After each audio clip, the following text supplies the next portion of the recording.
mar Yesu.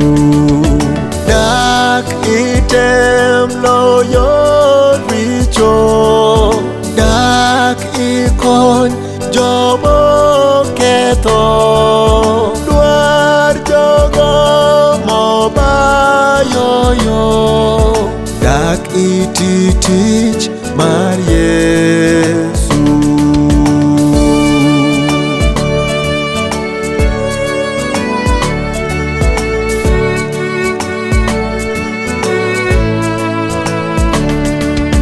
In midwaro gik mag piny, dak ipar Yesu Ruodhwa.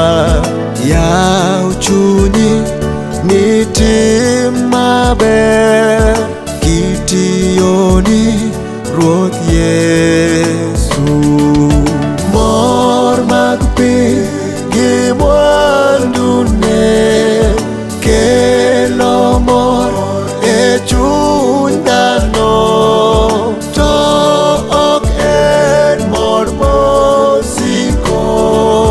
Dak wami Yesu kinde.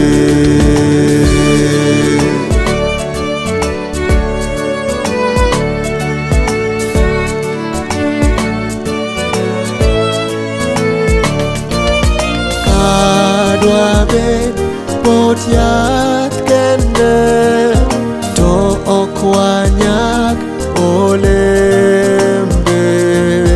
Lwetwa nobedi nono, ndalo maduong' mar